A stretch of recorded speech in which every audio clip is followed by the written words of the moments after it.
Hello दोस्तों, आपका स्वागत है फिर से हमारे इस प्यारे से यूट्यूब चैनल जिसका नाम है डीपीजी हिस्ट्री। तो दोस्तों, आज हम पढ़ने वाले हैं अपने इसी टॉपिक सेक्सुअल रिप्रोडक्शन के अंतर्गत मादा जनन तंत्र के बारे में, यानी कि पुष्पों में जो फीमेल रिप्रोडक्टिव ऑर्गन होता है उसके बारे में जानने वाले हैं कि उसमें कैसे गुरु बीजाणुओं का निर्माण होगा, उसके कौन कौन से भाग होते हैं, तो उसके बारे में हम जानेंगे। इससे पहले मैंने क्या बता दिया था आपको, इससे पहले मैंने बता दिया था कि पुंकेसरों में यानी कि उसके नर जननांग में कैसे परागकणों का निर्माण होता है, कैसे इससे नर युग्मक बनते हैं, इन सभी प्रक्रियाओं के बारे में तो मैंने आपको पहले बता दिया था। तो आज हम जानने वाले हैं क्या कि गुरु बीजाणु का निर्माण कैसे होगा, लेकिन उससे पहले क्या करेंगे, हमें परिचित होना पड़ेगा किससे, मादा जननांग से। किसके? पुष्प के मादा जननांग से, फ्लावर के मादा जननांग से हमें परिचित होना पड़ेगा। तो चलिए सबसे पहले हम जानते हैं पुष्प के मादा जननांग के बारे में। तो दोस्तों, मैंने जब पुष्प की संरचना में आपको बता रहा था तो उसमें मैंने सबसे पहले आपको एक चीज़ बताया था, जो पुष्प का चक्र के यानी कि 4 चक्रों के बारे में बताया था ना, 72 पुंज के बारे में बताया था, कैलिक्स, करोला, एंड्रोसियम, गायनोसियम। चूंकि मैंने एंड्रोसियम के बारे में बता दिया है, यानी कि पुमंग के बारे में बता दिया है, जो कि नर जननांग है। लेकिन आज मैं बताऊंगा आपको फीमेल रिप्रोडक्टिव ऑर्गन के बारे में, जिसको हम क्या कहते हैं, जायंग कहते हैं, गायनोसियम कहते हैं। ठीक है, तो आज का क्या हमारा टर्म, गायनोसियम।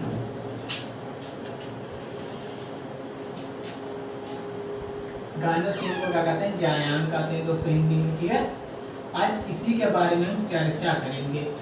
जानने से पहले कि कैसे हम गुरु बीजाणु का निर्माण करते हैं, इन सभी प्रक्रियाओं को जानने से पहले हमें इससे परिचित होना पड़ेगा कि ये क्या है। क्योंकि मैंने थोड़ा बहुत इसकी जानकारी वीडियो में दे दिया था, जिसमें मैंने उसकी संरचना के बारे में बताया था, लेकिन उतना मैंने अच्छी तरीके से नहीं बताया उसमें।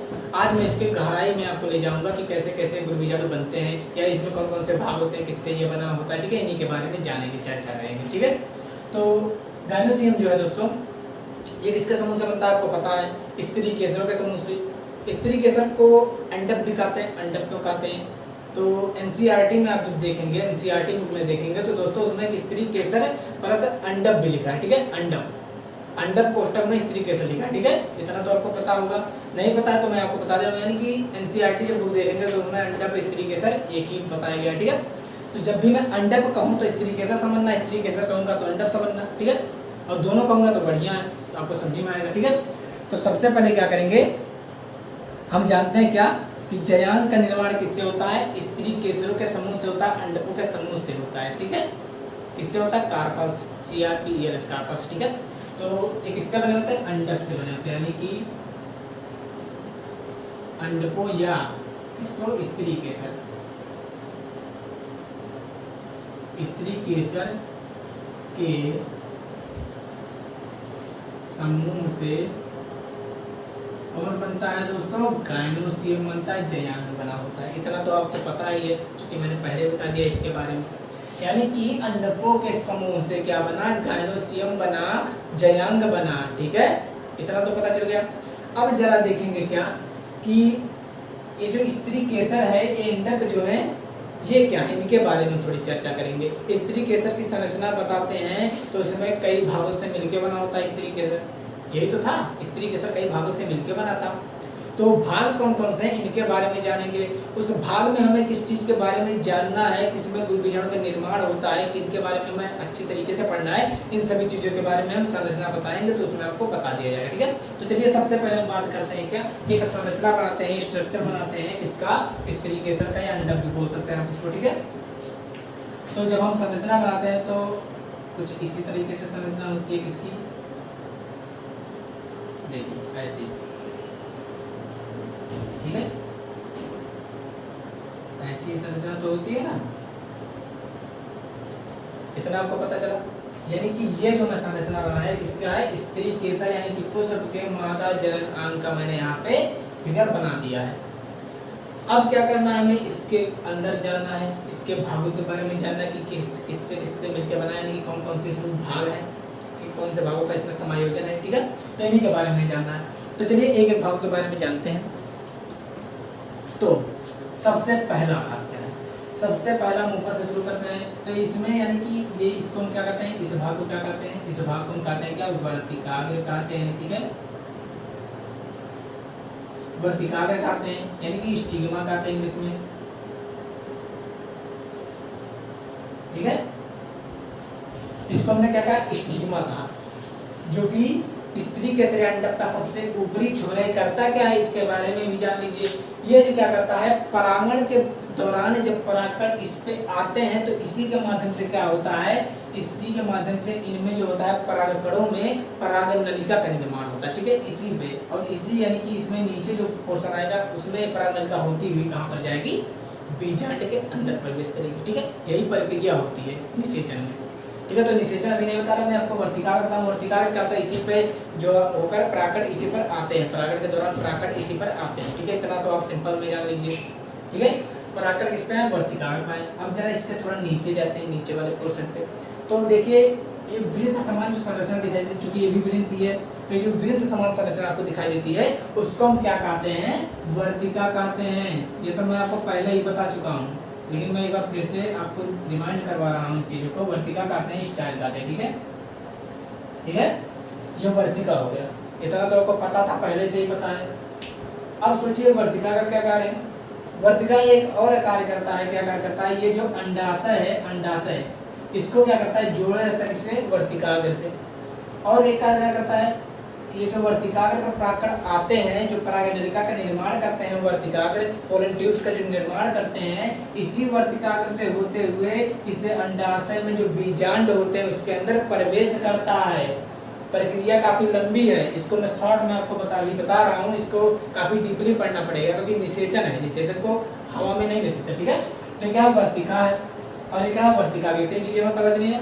अब तीसरी चीज के बारे में जानते हैं, जो सबसे आधारीय भाग है, जो वर्तिका का सबसे निचला पोर्शन है, जो ये फूला हुआ खोखला पोर्शन दिख रहा है, इसके बारे में हम चर्चा करेंगे। तो इसको हम क्या कहते हैं, इसके बारे में भी जान लीजिए।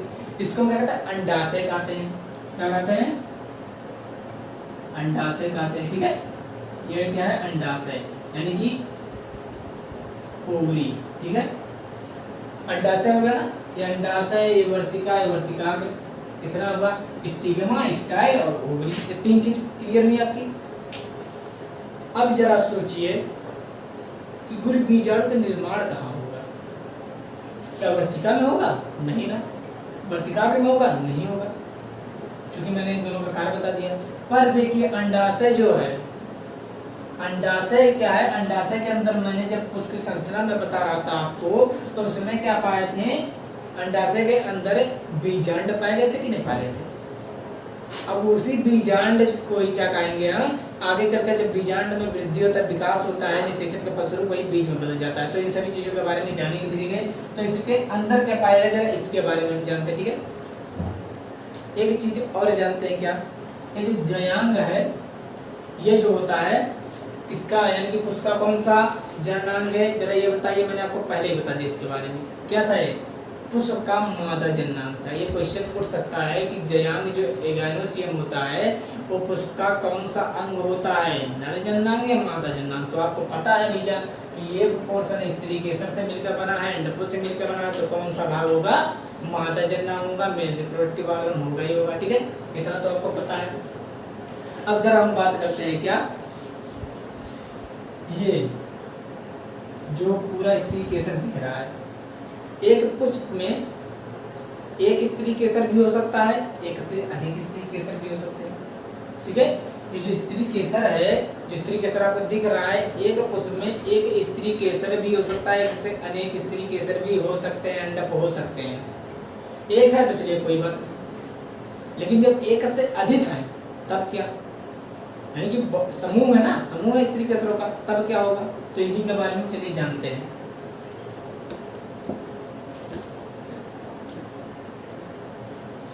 देखिए क्वेश्चन क्या होता है कि जो जयांग, यानी कि जो जयांग एक से अधिक अंडकों से बने होते हैं, एक अंडक के बने हैं तो हम क्या कहेंगे, मोनोकार्पलरी, कार्पलरी कहेंगे, क्या, मोनोकार्पलरी, ठीक है। एक अंडक के यदि बने हैं तो, अंडक माने यही स्त्री केसर, ठीक है। यदि पुष्प में केवल एक अंडक है तो इसे हम क्या कहेंगे, मोनोकार्पलरी कहेंगे, एक अंडपी कहेंगे, क्या, एक अंडपी कहेंगे, यदि एक इसी तरीके से है तो। अब अगर एक से अधिक है तो एक से अधिक अंडक हैं तो उनको क्या कहेंगे, पॉलीकार्परी कहेंगे। पॉलीकार्परी माने बहुअंडपी कहेंगे। जरा हम इसके बारे में आपको बताते हैं।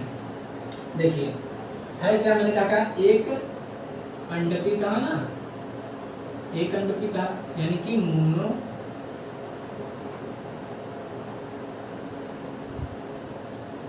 मोनोकार्पली कहा कि नहीं कहा, ये तो मैंने कहा एक अंडपी, और जब एक से अधिक होंगे तब मैंने कहा बहुआंडपी कहा, यानी कि पॉलीकार्पली।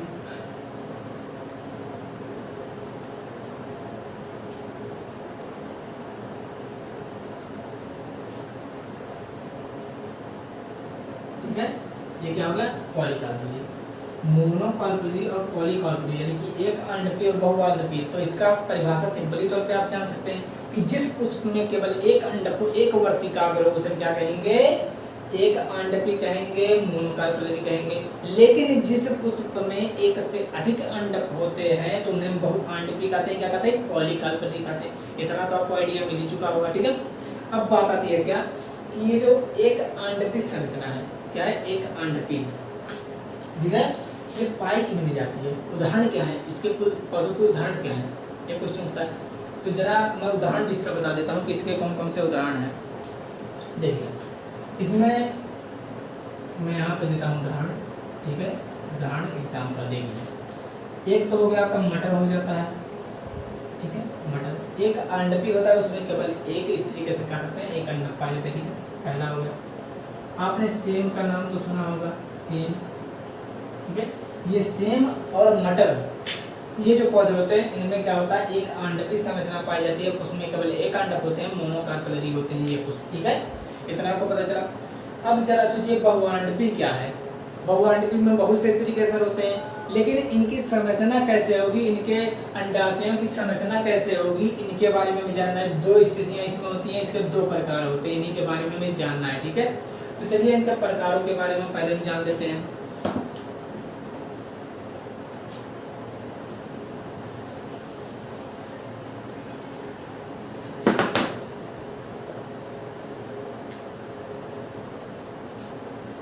देखिए, जो इस पुष्प में यानी कि जिस पुष्प में एक से अधिक क्या है, स्त्री केसर है, अंडक है, उनकी संरचना बनाते हैं। तो पहली स्थिति में क्या होता है दोस्तों, पहली स्थिति में पहला आप जान लीजिए, इसको क्या कहते हैं, पहली स्थिति को नाम से आपको परिचित कर देता हूँ। इसको कहते हैं क्या, सिनकार्पिस।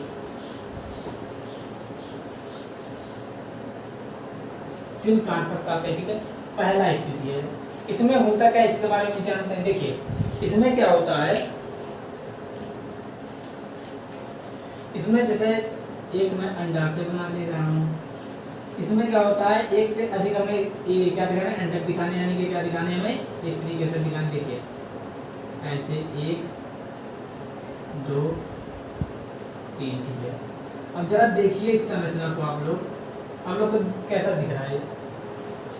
ये अंडाशय हो गया, ठीक है, ये क्या है, अंडाशय है, ठीक है, ये क्या है, ये संरचना, ठीक है, अंडाशय। ये क्या है, ये वर्तिकाग्र है, ऊपर क्या होगा, वर्तिका होगा, ठीक है, यही चीजें इसमें दिखाई गई हैं। अब जरा सोचिए कि ये तीनों एक दूसरे में क्या है, युग्मित हो गए हैं, जुड़ गए हैं, समूह इन्होंने बना लिया है, जुड़ गए हैं, एक दूसरे से अटैच हो गए हैं। जब हम इसकी ऐसे संरचना को काटेंगे, आधा ऐसे पोर्शन काटेंगे, तो हमें क्या प्राप्त होगा, कुछ ऐसी संरचना प्राप्त होगी। कैसी, देखिए ऐसे,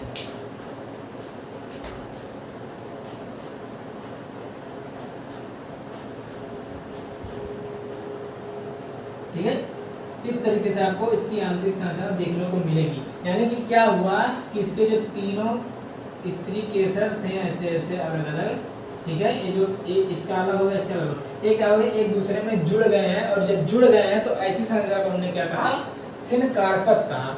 ठीक है, सिनकार्पस हमने कह दिया। इसको क्या कहते हैं, युक्तांडपी कहते हैं, इसको हिंदी में क्या कहते हैं, युक्तांडपी कहते हैं। ठीक है, ये युक्तांडपी हो गया, यानी कि सिनकार्पस हो गया। इसमें क्या हुआ कि जो अंडाशय थे स्त्री केसर के अंडक के, वो क्या हो गए, एक दूसरे में अटैच हो गए, जुड़ गए, कुछ ऐसी संरचना बना ली, या ऐसी, इसको बिठा देता हूँ, इधर देखिए कैसे, ये ऐसे संरचना बना ली। ठीक है, अब दूसरी स्थिति क्या आती है, इसी में दूसरी स्थिति में क्या होता है,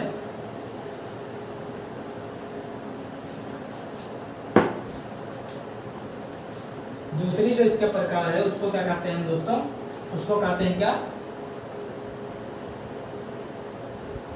उसको हम कहते हैं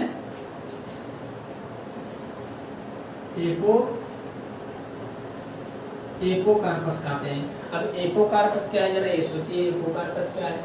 एपोकार्पस को कहते हैं क्या, युक्तांडपी, यानी कि युक्त जो एक दूसरे से जुड़े थे अंडाशय, लेकिन इसमें क्या है, अंडाशय एक दूसरे से अलग अलग है, यानी कि प्रत्येक इस तरीके से जो अंडाशय यानी कि अंडक के अंडाशय हैं वो क्या है, अलग अलग। जरा संरचना पे ध्यान देंगे हम लोग, एक मैं संरचना बना रहा हूँ, ठीक है, ऐसे हो गया, एक यहाँ से ले लेते हैं, ऐसे हो गया, ठीक है, एक यहाँ से ऐसे हो गया। अब जरा ध्यान दीजिए, ये 3 है, ठीक है, इसको मैं थोड़ा और बना देता हूँ।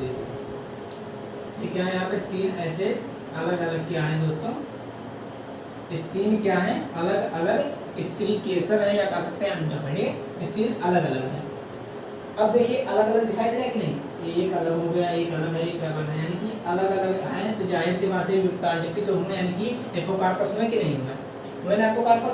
अब देखिए जब इसके हम ऐसे आधा भाग काटेंगे तो इसके अंदर की संरचना कैसे दिखेगी, देखिए चूंकि अलग अलग है, एक दूसरे से जुड़े नहीं है, तो जाहिर सी बात है अंदर की भी संरचना एक दूसरे से जुड़ी नहीं होगी, अटैच नहीं होंगे। देखिए कैसे होंगे, ये ऐसे एक अलग अपना पीछे वाला मान लीजिए हो गया, ये वाला हो गया, और ये ऐसे हो गया, यानी कि जब देखे संरचना तो इनकी अलग अलग संरचना ऐसे प्राप्त हुई। देखिए एक अलग अंडाशय है, एक अलग अंडाशय है, एक अलग अंडाशय है, यानी कि सबका अंडाशय क्या है, अलग है। तो ऐसे संरचना को क्या कहते हैं, जब अंडाशय एक से यानी कि अंडक एक से अधिक होते हैं पर उनके अंडाशय एक दूसरे से अलग अलग होते हैं, तो ऐसे संरचना को कहते हैं एपोकार्पस कहते हैं, युक्तांडपी कहते हैं, युक्तांडपी व्युक्तांडपी। इतना तो आपको क्लियर हो गया ना, ठीक है, इतना आपको पता चला, यानी कि अंडा, ये हमने स्त्री केसर के इन दशाओं के बारे में बताया क्या क्या इसमें घटनाएं घट सकती हैं, ठीक है, इतना आपको पता चला। अब जरा इसको मिटा देते हैं।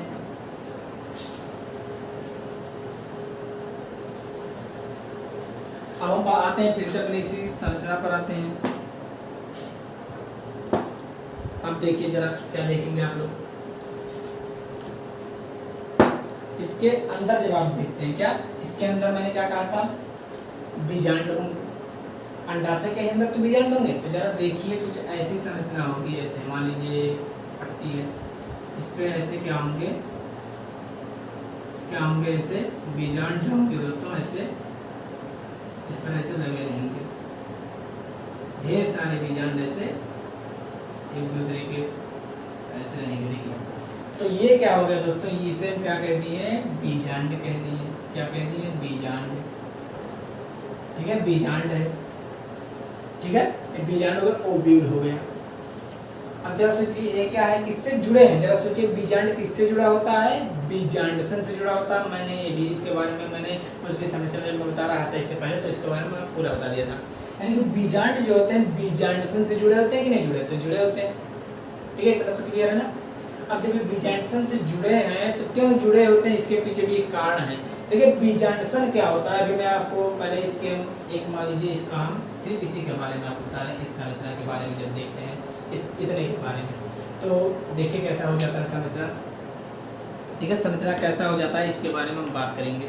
देखिए ये जो सिर्फ हम इतने के बारे में बात कर रहे हैं, कितने, इसी अंडाशय के बारे में केवल बात करें। देखिए अंडाशय में जब देखेंगे तो कुछ ऐसी संरचनाएं दिखाई देंगी, क्या ऐसे, ठीक है, ये क्या हो गया आपका अंडाशय, ठीक है, अंडाशय हो गया। अब देखिए अंडाशय में क्या होता है, जब इसको आप और सही से देखते हैं तो क्या होता है कि इसमें प्लेसेंटा जो मैंने कहा बीजांडसन ऐसे स्थिति में होता है, कैसे, ऐसे होता है, ठीक है, ये बीजांडसन हो गए आपके। अब देखिए इस पर क्या होते हैं, ऐसे बीजांड ऐसे जुड़े रहते हैं, ठीक है, बीजांड ऐसे जुड़े रहते हैं, ढेर सारे बीजांड कुछ इस तरह से जुड़े रहते हैं, किससे, बीजांडसन से, प्लेसेंटा से।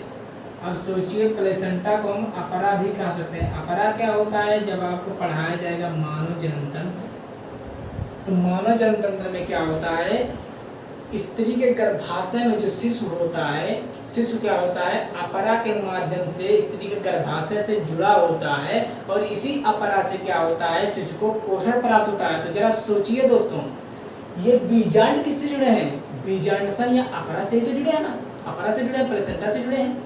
अब सोचिए प्लेसेंटा इन्हें पोषण दे रहा है कि नहीं दे रहा है, दे रहा है। अब जब इन्हें पोषण मिल रहा है तो जाहिर सी बात है इनका वृद्धि भी हो रहा है, विकास भी हो रहा है। क्लियर है ना इतना टॉपिक। देखिए बीजांड किससे जुड़े हैं, पहले नाम लिख देते हैं इसका, ये क्या है, बीजांड है। क्या है, बीजांड, ये सब बीजांड है, ठीक है। बीजांड ओव्यूल से, ठीक है, ये ओव्यूल हो गया। जुड़ा किससे है, जरा ये सोचिए, जुड़ा किससे, ये क्या है, बीजांड सन ही है ना, बीजांड सन।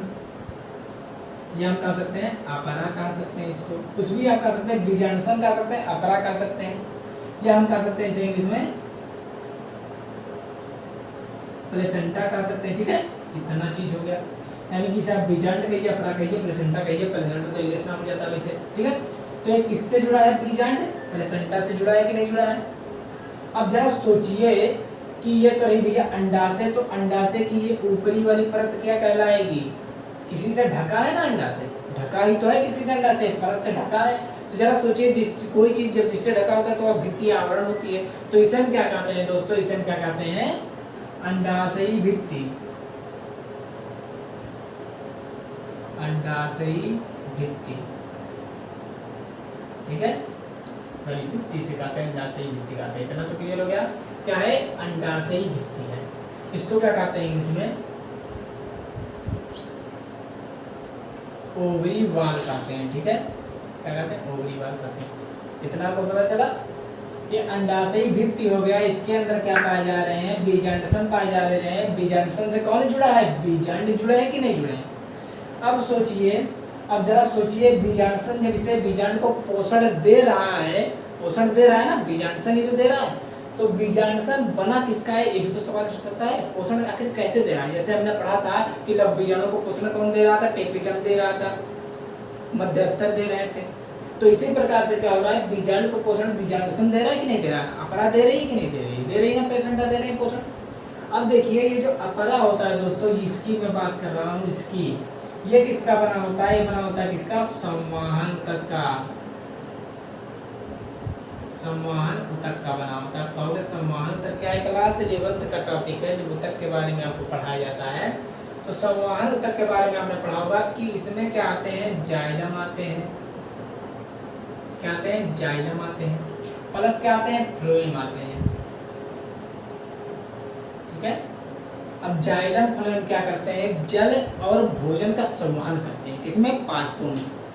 अब सोचिए जरा, ये जब जल और यानी पौधों को विकसित होने के लिए किसकी आवश्यकता होती है, इन्हीं चीजों की तो आवश्यकता होती है, भोजन मिल रहा है, जल मिल रहा है, तो विकसित तो हो गए ही।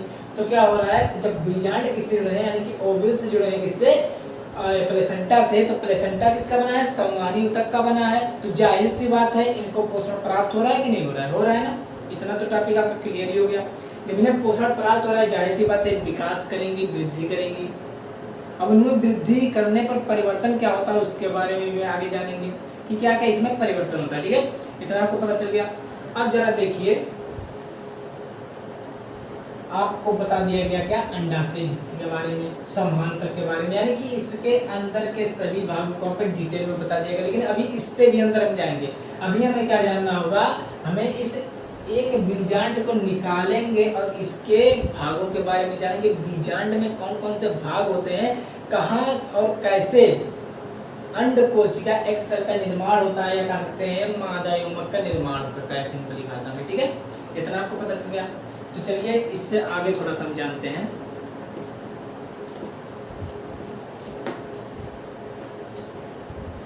इसको मैं मिटा देता हूँ, ठीक है।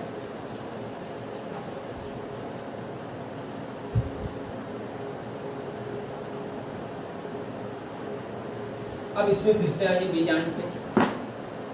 अब जरा आप लोग ध्यान दीजिए एक चीज, ये जो बीजांड आपको दिख रहा है ना, ये बीजांड, बीजांड की संरचना कुछ ऐसे होती है, ठीक है, ऐसे बीजांड की संरचना ऐसे बीजांड की संरचना आप देखेंगे तो बड़ी सी मैं बनाऊंगा तो इसमें दिखा दूंगा बीजांड की संरचना होती है। तो देखिए बीजांड जो होते हैं उन्हीं को हम क्या कहते हैं, गुर बीजाणु धानी कहते हैं। क्या कहते हैं, बीजांड को ही क्या कहते हैं दोस्तों, गुर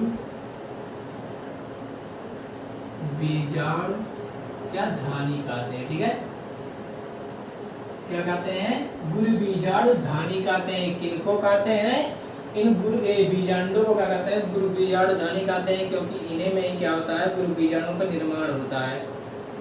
ठीक है,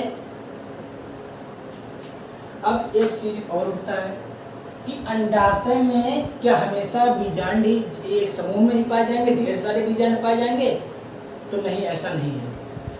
कुछ पौधों में क्या होता है, पुष्पों में एक ही बीजांड पाया जाता है, यानी कि अंडाशय में उसमें एक ही बीजांड पाया जाता है और कुछ में बहुत से बीजांड पाए जाते हैं। तो आइए चलिए इसी के बारे में जानते हैं कि किनमें एक बीजांड पाया जाता है, किसमें अनेक बीजांड पाया जाता है। ठीक है, तो इसके उदाहरण के बारे में आपको बताऊंगा। देखिए, जिनमें एक बीजांड पाया जाता है इसके बारे में पहले जानिए, यानी कि एक बीजांड वाले, एक बीजांड वाले यानी कि ऐसे पौधे जिनमें केवल एक बीजांड पाया जाता है, एक ओव्यूल पाया जाता है, उनके बारे में हम थोड़ा चर्चा करेंगे। ठीक है, तो आइए जानते हैं कौन से पौधे हैं। सिंपल कारण पौधे आपके आसपास सभी जगहों पर पाए जाते हैं। क्या है, गेहूं, ये पहला। ठीक है, गेहूं हो गया।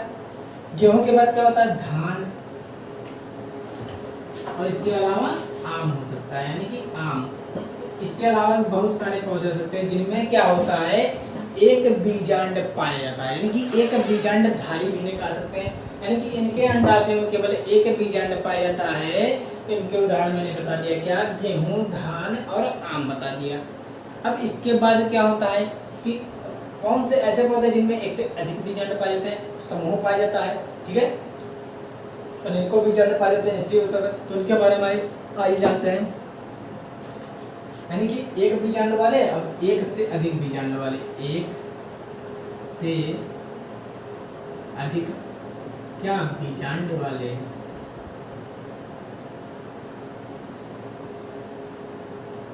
यानी कि ऐसे पौधे जिनमें एक से अधिक बीजांड पाए जाते हैं, उनके बारे में हम जानेंगे। तो देखिए, पहला जो है उसका नाम बहुत आसान है, क्या कहते हैं, पपीता। पपीता तो सब लोग जानते हैं।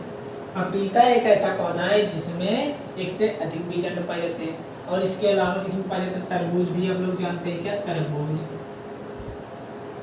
इनमें भी एक से अधिक बीजांड पाए जाते हैं। इसके अलावा क्या है, इसके अलावा आर्किड का आप लोगों ने नाम सुना होगा, आर्किड, इसमें भी क्या होते हैं, एटसेट्रा, यानी कि इसके अलावा बहुत सारे पौधे होते हैं जिनमें क्या होते हैं, एक से अधिक बीजांड पाए जाते हैं। ये आपको प्योर एनसीईआरटी में ये सब चीजें लिखी हैं। ठीक है, एनसीईआरटी के बारे में बताया जा रहा है।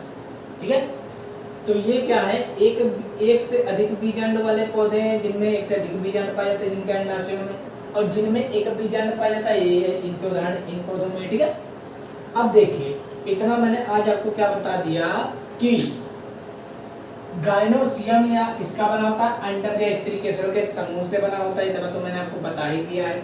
मैंने एक स्त्री केसर को लिया, एक अंडक को लिया, उसके विभिन्न संरचनाओं के बारे में बता दिया। अब जरा ये बताइए आप लोग कि ये क्या है, इसको हम क्या कहते हैं? इसको हमने क्या कहा था, पुष्पासन ही तो कहा था ना, पुष्पासन। क्या कहते हैं दोस्तों, पुष्पासन कहते हैं, थैलमस कहते हैं। क्या कहते हैं, थैलमस कहते हैं, पुष्पासन कहते हैं। अब सोचिए जरा, ये क्या है, ये भी तो और ही चीज, इसको क्या कहते हैं, पुष्प वृंत कहते हैं कि नहीं कहते हैं? पुष्प वृंत है, पेडिकल है। ठीक है, एक है पेडिकल है, पुष्प वृंत है, पुष्पासन हो गया, अंडाशय का वर्तिका होगा, वर्तिकाल हो गया। तो दोस्तों आज हमने क्या बताया आपको, गायनोसियम किससे बना होता है, एक इस तरीके से अंडा की पूरी संरचना के बारे में बता दिया, कौन कौन से भाग होते हैं, ये भागों का कौन सा कार्य होता है, इनके बारे में बता दिया।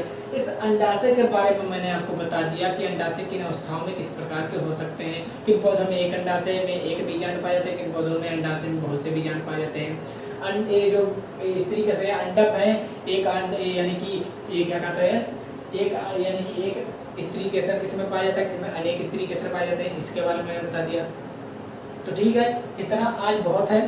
अब इससे ज़्यादा आगे मैं बताऊंगा, आगे आपको बताऊंगा कैसे, क्या बताऊंगा, बीजांड यानी कि बीजांड के कौन कौन से भाग होते हैं, बीजांड में कैसे गुरु बीजाणु का निर्माण होता है। क्योंकि मैंने क्या कहा, बीजांड ही क्या होता है, पुष्प का गुरु बीजाणु धानी होता है। इसी को तो गुरु बीजाणु धानी कहते हैं, बीजांड को ही। तो इसी में क्या होगा, गुरु बीजाणु का निर्माण होगा। कैसे होगा ये प्रक्रिया हम आगे जानेंगे। तो आज के लिए बस इतना ही। वीडियो अच्छा लगा हो तो लाइक कर दीजिए, और हमारे चैनल पर नए हो तो हमारे चैनल को सब्सक्राइब कीजिए, जिससे आपको आने वाली वीडियो बिल्कुल सही समय पर सबसे पहले प्राप्त हो जाएंगी। ठीक है, तो आज के लिए बस इतना ही। धन्यवाद।